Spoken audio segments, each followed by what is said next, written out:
Tapos ako sa pagsusuka ay sakalang nabawasan ng sama ng aking pakiramdam.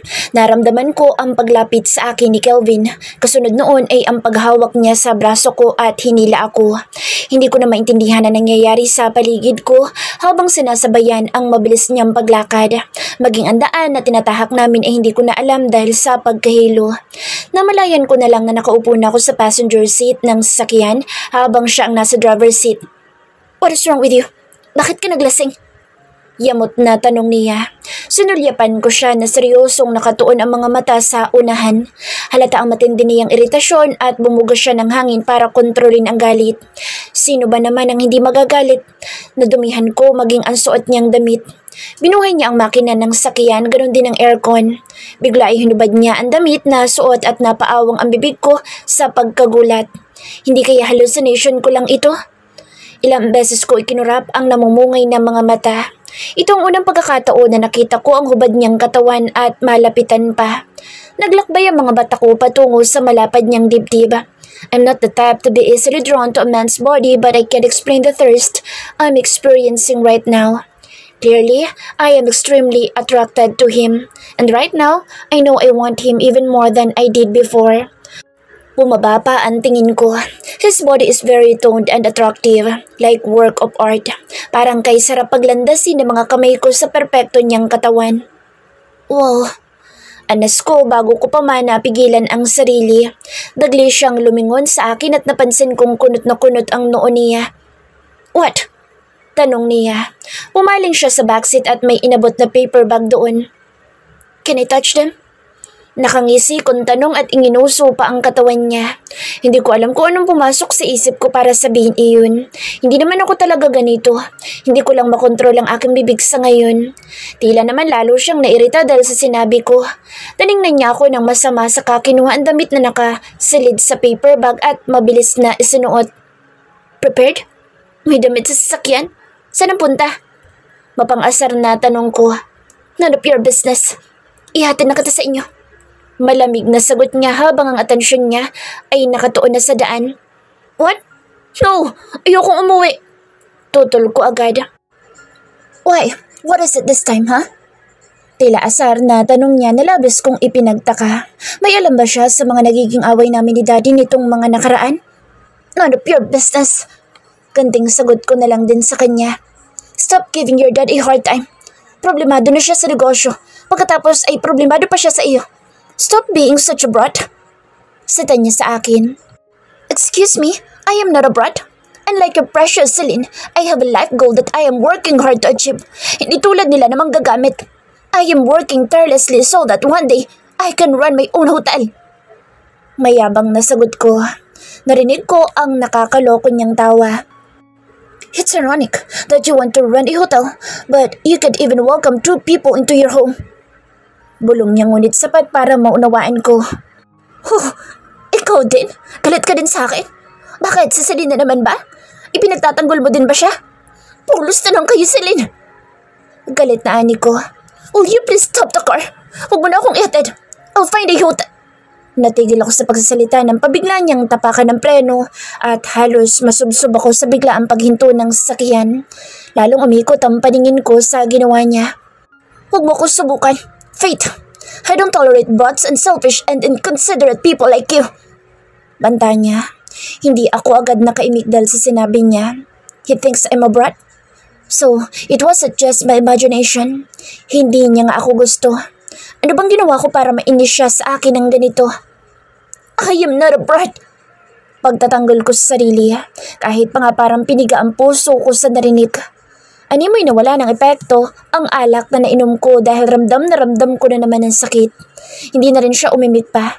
Basta na lang niya muling pinatakbo ang sasakyan. He is very serious as he drives. Kahit nakatagilid siya ay hindi ko maiwasang humanga sa kanya. Hindi sapat ang masakit na salitang binitawan niya sa akin para masupil ang paghanga ko sa kanya. I love everything about him, from the color of his hair to his strong arms as he drives. The light from the passing car's headlight reflects brightly in his eyes. How I wish he was mine. Knowing that he has feelings for Celine while he has none for me is killing me inside. Ang nais ko'y tanggapin na lang na hindi niya ako gusto. Ngunit tumututol naman ang aking puso. Hindi ko alam kung anong nakita ko sa kanya para magkaroon ako ng ganito kalalim na pagmamahal sa kanya. Kahit hindi naman kami nagkakausap. Do you like what you're seeing? Nakakalokong tanong niya sa akin. Agad ako nag-iwas ng tingin dahil doon. Sorry. Anas ko. Ramdam ko ang pag-iinit ng pisngi. May ideya kaya siya sa tumatakbo sa isipan ko ngayon? Huwag mo muna akong iuwi sa amin, please. Pag-iba ko na lang ng usapan. Napansin kong bigla siyang natigilan. Sinulyapan niya ako. There's a seriousness in his gaze as if he's reading my mind. Please. Muling pakiusap ko. What happened? Tanong na niya. Nothing. Just like what you said. I am a brat. I need time to think. Naguguluhan na ako at mas lalo kung maguguluhan ko na sa bahay ako. Sa halip ay sagot ko. Ngayon tinatanong niya ako kung ano nangyari. Saka naman parang wala akong lakas para magpaliwanag. Isa pa ay alam ko na rin na wala namang saysay na magpaliwanag pa ako. Tumimuna sa isipan niya na isa lang ako spoiled brat na hindi kayang tanggapin sinasilin sa buhay ko. Kapag umuwi ako sa mansyon ay lalo lang madaragdagan ng sama ng loob ko kaya nakikiusap ako sa iyo. I'm sorry, but if I leave you alone, there is a good chance you'll do something stupid again. Sagot niya. At kahit pa nga anong pakiusap ko, inihatid ako ni Kelvin pabalik sa bahay. Labis ang inis ko habang papasok sa garahe namin ang sasakyan niya. Inilibot ko ang mga mata sa paligid. Tahimik na ang buong kabahayan at iilan na lang ang bukas na ilaw. Pinatay ni Kelvin ang makina ng sakyan at bumaba siya. Maya-maya naramdaman ko ang pagbukas ng pinto sa tapat ko. Faith. I heard Kelvin's deep voice. We're here. Let's go. Aya niya sa akin. Hinawakan niya ako sa braso para alalayang bumaba ng sasakyan. Tinitigan ko siyang muli. Muli ako namangha nang mapagmasdan siya ng malapitan. Para siyang anghel. Kung meron mang anghel na masungit. He is insanely good looking with a hawkish nose, a prominent cheekbone, and a strong jaw. Being close to him causes my heart to race. Bumaba ako ng sasakyan at agad niya akong sinalo dahil muntik na akong matumba. Binalingan ko siya at lakas loob na tinanong. I don't understand why you don't like me, Kelvin. Ano bang kulang sa akin? Matapang na tanong ko. Hinawakan ko siya sa dibdib ngunit dagli niya iyong inalis. You're talking nonsense. Tipid na sagot niya. No, I like you. Actually, I think I'm in love with you. Amin ko. Alam kong pagsisisihan ko bukas lahat ng sinasabi ko pero hindi ko na makontrol ang bibig ko. Tuluyan na akong nilisan ng katinuan. What? Hindi makapaniwalang tanong niya. Lalong kumunot ang noon niya sa sinabi ko at ramdam ko din ang kanyang pagkailang. Wala ba talaga akong dating sa'yo? Tulad kanina, it's just you and me. Wala ka man lang bang nararamdaman? Oh, Faith, come on. You're just drunk. Hindi ko na siya pinatapos sa sasabihin. Pabigla kong isiniksik ang katawan sa kanya at inabot ang kanyang labi. Ang totoo hindi ko alam ang gagawin na maglapat ang aming mga labi. I don't know how to kiss. Siya ang una kong halik at nanginginig ang aking mga tuhod sa kaba. Ramdam ko ding natigilan si Kelvin sa ginawa ko ngunit saglit lang iyon dahil agad niya akong itinulak palayo sa kanya.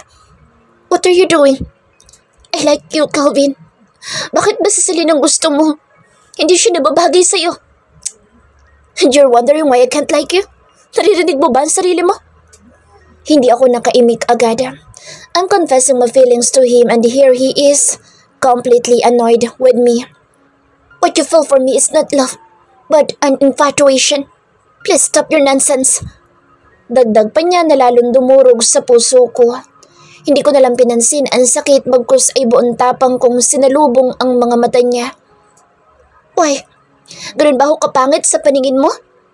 Tanong ko. Hindi ko naitago ang paggaralgal ng boses. Kahit alam kong hindi niya ako gusto, masakit pa ring marinig ang katotohanan. I know what I feel. I love you, Kelvin. I really do. Faith, mabuti naman umuwi ka. I was so worried about you. Natigil ang aking pagsasalita pagkarinig sa boses ni Daddy. Namataan ko siya na humahangos patungo sa pwesto namin. Pasimple si Kelvin na lumayo sa akin habang ako naman ay agad na pinunasan ang luha. Thank you for helping her. Baling ni Daddy kay Calvin. Nakita ko lang siya sa bar. She got in trouble so I helped her. Walang anumang paliwanag niya. Ilang sandali pa silang nag-usap ni Daddy ngunit hindi ko na iyon naunawaan. Ang isip ko'y okupado ng tahasan niyang pag-ayaw sa akin.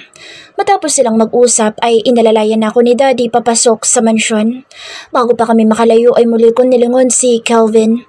Namataan ko pa nang pasimple siyang sumulyap sa akin kaya mabilis ako nagbawi ng tingin. Sunod-sunod ang pagalit sa akin ni Daddy nang makarating kami sa loob ng bahay. Hindi ko mamataan ang bruhang sa Helen at ang mas bruhang sa Celine. Alam mo ba kung gaano kadelikado ang ginawa mo, Faith? Sobra ko nag-alala sa'yo. Ipapahamak mo ang sarili mo dahil lang sa... Bakit ba apektado ka, Daddy? Hindi ba't kasasabi mo lang na pinagsisisihan mong kinupkup mo pa ako? Huwag kang mag-alala. Dahil ako na ang kusang aalis sa buhay mo. Maghintay ka lang. Dahil sa sakit ay hindi ko nakontrolado ang mga lumalabas sa bibig ko. Bigla ang pagdaan ng lungkot at pagsisisi sa mukha ni Daddy habang nagsasalita ako. Humugot muna siya ng malalim na hininga saka naupo sa tabi ko. Anak, I am sorry. I didn't mean what I said earlier. Wala nagpapaalis sa'yo dito. Minahal kita na parang tunay na anak. It's just that the last few days have been extremely stressful for me. Kaya nasabi ko ang mga iyon. Nahihirapan din ako, Daddy. Ramdam kong walang nagmamahal sa akin. Lahat kayo ayaw sa akin. Puno ng pait na sagot ko habang nakatungo. Nagpataka na aluhang kanina ko pa pinipigilan. My heart is breaking from the sting of rejection. Una ay si Daddy, ngayon naman ay si Calvin. Pakiramdam ko tuluyan na ako mawawala ng lugar sa pamilyang ito. Soon, I won't even matter. What can I do for you to forgive me, Iha? Mahal kita, anak. Maniwala ka. Do you really love me, Daddy? Tanong ko. Oo naman. Ikaw ang nag-iisa kong anak, Faith. Natural mahal kita. Then do me a favor. Matapang na hamon ko. Natigilan siya at pinakatitigan ako. He assesses the seriousness of what I am saying. What is it? Tanong niya. Naalala ko ang sinabi sa akin ni Philip. I'm selfish, he said. So I'll show him how selfish I can be. Gusto kong makasal kami ni Calvin. Saka ko lang tatanggapin sa Helen kapag nakasal na kami ni Calvin. I watched as Dad's mouth dropped open in shock. Who are you? Malakas na sigaw ni Daddy ng ganap na maunawaan ang pabor na hinihingi ko. Maging ako ay nakaramdam na ng hiya sa sinabi ko ngunit hindi ko na binawi iyon. Naririnig mo ba ang sarili mo, ha, Faith? Anong akala mo kay Calvin? He is a man with a choice of his own. Hindi mo siya pwedeng diktahan. Sigaw pa ni Daddy. I tried to keep a straight face. I will never accept Helen in this family then. Walang anuman na sagot ko, saka tumayo buhat sa sofa. Nang nasa tapat na ako ng hagdanan ay nilingon ko siya. Dad, you can do whatever you want. I don't care anymore. Pakasalan mo siya kung gusto mo. Just don't expect me to be happy for you. Dahil sa naging pag-uusap namin ni Daddy, ay lalong nagkaroon ng distansya sa pagitan namin.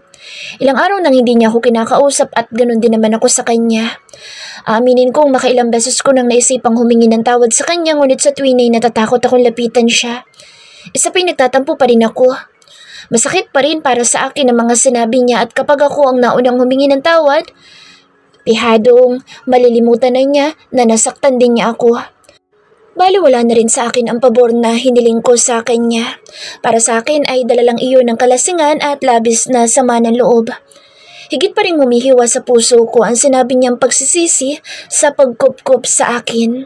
Bumabagabag din sa akin ang nalalapit niyang pagpapakasal kay Helen. Gusto ko na lumayas. Wala sa loob na turan ko. Si Michelle na kaharap ko noon ay natigil sa pag-scroll sa kanyang cellphone at sinulyapan ako. Nasa work immersion kami noon at naghihintay ng uwian. Saan ka naman pupunta? Kunot noong tanong niya. I am not sure. I just want to leave that damn mansion. Kahit mga 3 araw lang. Saan ka nga pupunta? Wala ka naman ibang pupuntahan. Ulit na tanong ni Michelle. Sa hotel. Ani ko, sabay nagkabit balikat.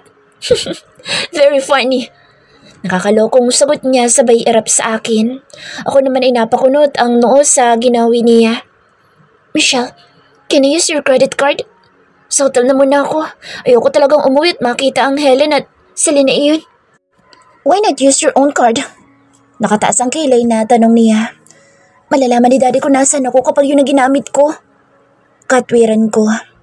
Babayaran naman kita eh. Kailan? Kapag umuwi ka na ulit sa inyo? Ano ba Michelle? Kaibigan ba kita o ano?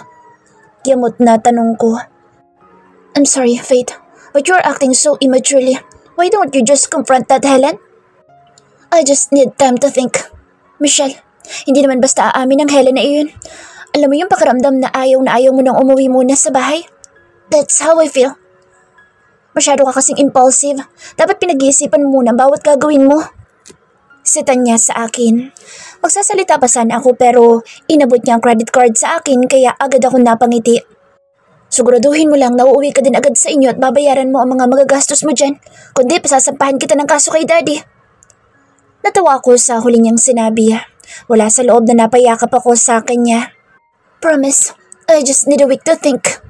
Sagot ko. Pagdating nga ng hapon ay sa isang 5-star hotel ako umuwi, imbis na sa mansyon. May dala na talaga ako mga gamit sa sasakyan. Bandang 9:00 ng gabi ay tumatawag na si daddy sa akin. Pinigil ko ang sarili na sagutin iyon. Makalipas ang ilang attempt ay nakita ko na ang messages niya sa akin. That's when my sense of guilt set in. This is my first time rebelling against him. Kung pwede lang sigurong ibalik ang panahon, sisiguraduhin kong hindi magtatagpo ang landas nila ni Helen. Kung bakit kasi hindi pa niya makita na nakakasira lang sa amin ang Helen at Celine na iyon. Ngayon tuloy ay umiiyak ako sa gabi sa takot na baka magising na lang ako na hindi na ako mahalaga sa kanya. Lumipas ang 4 na araw na nagawa kong tikisin si daddy. Isa man sa mga tawag at messages niya ay wala akong sinagot. Taliwas sa inaasahan ko, hindi ako naging panatag kahit pa hindi ko nakikita sila Helen. Biyernes ngayon at kinabukasan ay wala kaming pasok. Bukas ay plano ko nang umuwi. Girl, kailan mo balak umuwi sa inyo? Maawa ka naman kay Tito Calix. Sita na sa akin ni Michelle. At sa akin hindi ka naawa. Kala ko ba'y kakampi kita? Kunway ganting tanong ko. Oo nga pero hindi si Tito ang kalaban natin dito. Anya habang kinakalap ang mga gamit. Hindi na ako sumagot dahil alam ko namang may punto siya. Uuwi na din naman ako bukas. Gusto ko lang talaga na kumalma ang tensyon sa pagitan namin ni Daddy. Sagot ko. Magkasabay na kaming naglakad ni Michelle palabas ng hotel nang mamataan ko ang 3 unipormadong kalalakihan na naghihintay sa akin sa parking lot. Agad akong siniko ni Michelle. Hindi ba't assistant ni Tito Calix ang isang iyon? Bulong niya. Agad akong kinabahan pagkakita sa assistant ni Daddy na nakaabang sa akin. Wala na ako nagawa para iwasan sila dahil doon sila mismo nakapwesto sa katabi ng sasakyan ko. Ma'am Faith, tawag sa akin ng assistant ni Daddy. Anong ginagawa niyo dito? Hindi pa ako uuwi. Miss, you must return home. The Alvarez have arrived at your residence half an hour ago. Mahigpit ang bilan ni Sir Calix na iuwi ka namin. Nabitin sa Aaron sasabihin ko sa narinig. Ang mga Alvarez? Ano naman kinalaman ko sa mga Alvarez? Bakit? Anong kinalaman ko sa kanila? Naguguluhang tanong ko. Umiling lang ang lalaki saka sumagot. Miss, we don't have an answer to your question. Dahil doon ay napilitan ako sumama sa kanila. Ang driver na lang ni Daddy ang nagmaneho ng sasakyan ko habang inaalalayan ako ng 2 niyang assistant patungo sa luxury car na nakaabang. Nilingon ko si Michelle na tumangulang sa akin at bakas ang pag-aalala sa mga mata. Hindi ko maipaliwanag ang kabang nararamdaman habang nasa biyahe. Ano kayang nangyari? Pagdating sa garahe namin ay napansin kong maraming hindi pamilyar na sasakyan na nakaparada doon. Lalo iyong nakadagdag sa kaba ko. Pagpasok ko pa lang sa sala ay ramdam ko na ang tensyon base sa tinginan sa akin ng mga katulong at ilan pang staff ni Daddy na nandoon. Miss Faith, Sir Calix is waiting for you at the library. Paalam sa akin ng babaeng empleyado ni Daddy. Inayos ko muna ang suot na damit at buhok, saka naglakad patungo sa library. Kay lakas ng tibok ng aking puso at wari may mga paru-paro sa akin tiyan. Kumatok muna ako sa pinto sa binuksan iyon. Pagsilip ko ay namataan ko agad si Daddy na nasa sofa. Sa harap niya ay si Kelvin at ang kanyang ama. They seem very serious and I can feel the icy air around them. Ah, Iha, I'm glad you finally got here. Ni Daddy nang mapansin ako. His voice was pleasant but his eyes were stormy. Hindi nakatakas sa akin ang hinanakit sa mga mata niya. Dad, naiilang nabati ko din sa kanya. Sumunod kong binalingan ang mag-amang Alferez. Tito Lander. Bati ko sa ama ni Kelvin na noon ay malawak na ngumiti sa akin. Though I would have liked to return his smile, my attention was instead drawn to Kelvin, who was seated next to him. Tahimik lang siya. Nagtama ang aming mga mata at agad na bumilis ang tibok ng aking puso sa kaba. His eyes are dark. It's so dark that just looking at it makes me feel like I'm drowning. Galit ba siya? Hindi man lang siya ngumiti sa akin tulad noon. Ang mga mata niyang matiim na nakatitig sa akin ay hindi kababakasan ng paghanga. In fact, his eyes are red with rage. His jaw moved in a suppressed anger as well. Tama bang nakikita ko? Galit. Yun ang malinaw na nakalatag sa gwapo niyang mukha. Kakaibang takot ang naramdaman ko sa paraan ng pagkakatingin niya sa akin dahilan upang mapatigil ako sa paghakbang. Even if we are a few feet apart, I can feel the coldness in his aura. Maupo ka, Iha. Baling sa akin ni Daddy. Hindi ko malaman kung saan po pwesto. Batid kong masama din ang loob sa akin ni Daddy ngunit mas nakakatakot naman ang nakikita kong expression ni Kelvin ngayon. We've been talking about it for a while now. Itong cylinder ay may inaawitan sa aking proyekto. The first ever ghost project in the country. Simula ni Daddy. Nagtatakang tiningnan ko siya dahil hindi ko maintindihan kung saan patungo ang aming usapan. Yes, Mr. Acosta, that was the plan. Sagot ni Lander. Ang pamilya Alferez ang isa sa mga prominenteng pamilya sa buong bansa. They are known to be the constructors and operators of the many power producers in the country. At ang dinig ko ay nagsisimula na silang mag-expand ng negosyo sa Asia.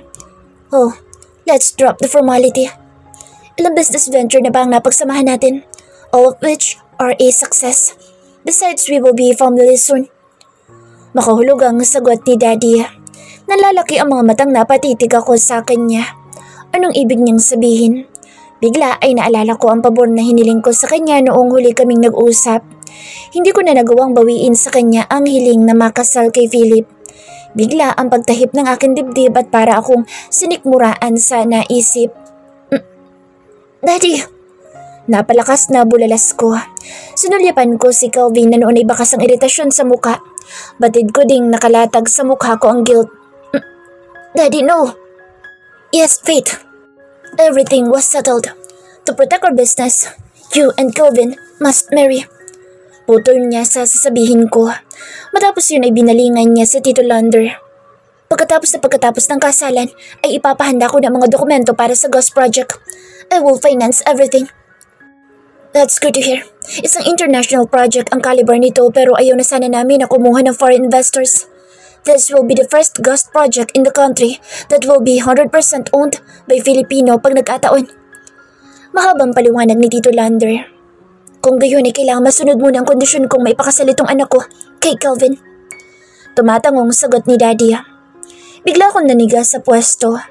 Malinaw na ayaw sa akin ni Kelvin at pakiramdam ko ay pinagpipilitan ako ni Daddy sa kanya. Hindi ko akalaing susunod si Daddy sa gusto ko. Gusto ko mambawiin ang mga sinabi ay hindi ko na magawa. Tila umurong ang dila ko at naramdaman ko ang panlalamig ng buo kong katawan. Si Tito Lander naman ay napasulyap sa anak. Don't worry, Calix. We will arrange the wedding as soon as possible. I'll make sure that the engagement party will happen next week. Iha, Kelvin here will be your husband. I know you are kind of young and you don't know him that much. But I can guarantee you'll be in good hands. Ani Daddy, nani mo isang business deal lang ang sinasabi. His voice is persuasive, but his eyes are critical. Hindi na niya ako tinanong kung ayos lang ba iyon sa akin, marahil dahil ako ang humiling nito. Alam kong maging siya ay napipilitan lang din sa ginawa. Ako naman ay hindi makapaniwala sa nangyayari. Pakiramdam ko umiikot ang ulo ko. Bumuka ang bibig ko para sana magsalita pero wala akong maisip na sagot sa sinabi niya. Sa halip, Lumipad ang mga mata ko kay Calvin. Hindi man siya magsalita, batid ko na matindi ang galit niya.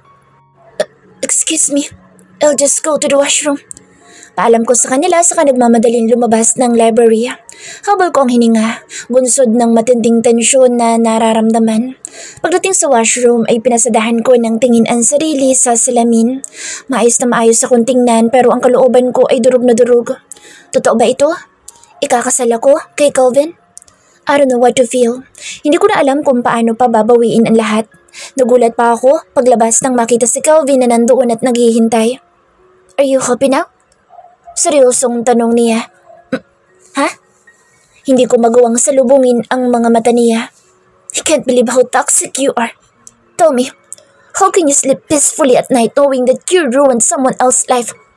Let me set the record straight. I don't like you.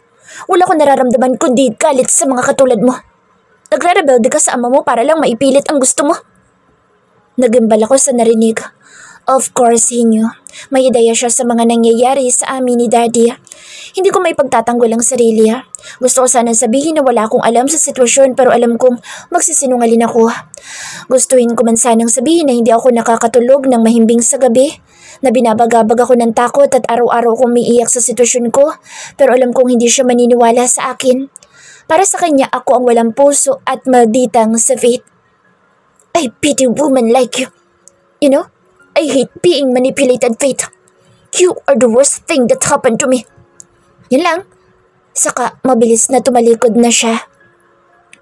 Patapos na naging pag-uusap sa library ay agad ding nagpaalam si Tito Lander na aalis na. Hindi ko muling namataan si Calvin. Marahil ay hindi na niya maatim ang bumalik sa opisina ni Daddy para pag-usapan ang kasal namin. Pagkaalis ni Tito Lander ay kami ni Daddy ang naiwan na magkaharap. Agad kong nadama ang pagkailang. I'm sure Calvin is upset with me. But I hope you're happy now. Seryosong simula niya. Napapahiyang tinitigan ko lang siya. Maging sa kanya hindi ko maramdamang masaya siya sa naging desisyon na ipagkasundo kami ni Calvin. Nang akmang aalis na siya ng silid ay mabilis akong tumayo buhat sa couch at hinabol siya. Daddy, binabawi ko na. It's too late, Faith. I am a man of my word. Nasabi ko na ang gusto ko mangyari at hindi ko nababawiin iyon. Hindi ko nakaimik. Worry filled me as I watched Dad's back leaving the library. Sumunod ako sa kanya at pagdating sa sala ay siya naman pagdating ni Helen. Hawak niya cellphone at masayang sinalubong si Daddy. Calix, tingnan mo itong resort sa Balisin. Gusto ko din dito maikasal. Dito pala ikinasal yung si... I'm afraid we'll have to postpone our wedding. Helen. Putol sa kanya ni Daddy. Postpone? Anong ibig sabihin noon? Tanong niya. Hindi na tayo magpapakasal? Ang ibig ko sabihin ay, ipagpaliban na muna natin. Paliwanag ni Daddy Calix. Bakit naman? Napalakas ang boses na tanong ni Helen. Nagdududa ang mga tingin na ipinukol niya sa akin. Because Faith is getting married. Napahilot pa si Daddy Calix sa noo habang sinasabi iyon na animoy malaking problema ang pagpapakasal ko. Ha? Ikakasal ka? Kanino naman? Buong pagtatakang tanong ni Helen sa akin. Sinupil ko ang hiyang nararamdaman. Hindi ko gusto magpakita pa ng anumang kahinaan sa harap niya. Yes, I'm getting married to Calvin. Seryosong sagot ko. Kitang-kita ko nang manlaki ang mga mata niya pagkatapos ay dumaan doon ang inis na dagli din niyang sinupil. Paano? Kay Calvin? Hindi makapaniwalang tanong niya. Yes, you heard me right. Magpapakasal kami ni Calvin. Walang emosyon na sagot ko. Pero, Calix, tayong naunang mag-anunsyo ng plano natin pagpapakasal. Bakit siya biglang magpapakasal? Paanong si Calvin? Helen. Hon, we must make way for Faith and Calvin. Simula ni Daddy na inabot ang kamay ni Helen para pakalmahin ito. Hindi ko mapigilan ang mapairap sa nasasaksihan. I assure you, it is best if they marry as soon as possible. Right, Faith? Baling din sa akin ni Daddy na nilingon ko. Alam kong may laman ang sinabi niya. Saka ko naalala ang kondisyon na inilatag sa kanya kapalit ng kasal na hiniling ko. Yes. Walang buhay na sagot ko. Habang nakalingon sa akin si Daddy ay nakita kong pagtalim ng mga tingin sa akin ni Helen. Kaya naman malawak ko siyang initian. Ngayon ko lang naisip na dahil sa pagpapakasal ko ay maaantala ang kasal nila ni Daddy. At malaking bagay para sa akin iyon. Magkakaroon pa ako ng mahabang panahon para alamin ang nakaraan niya. Malakas ang kutob kong may itinatago sila sa kanilang nakaraan. Hindi ako naniniwalang hindi lang niya magawang ikwento sa amin ang nakaraan nila dahil sa trauma umano sa dinanas. Bagamat nagawa niyang dalhin si Daddy sa lugar na dati nilang tinitirhan ni Celine, halos wala naman silang kamag-anak doon. Hindi yun sapat para pagkatiwalaan ko siya.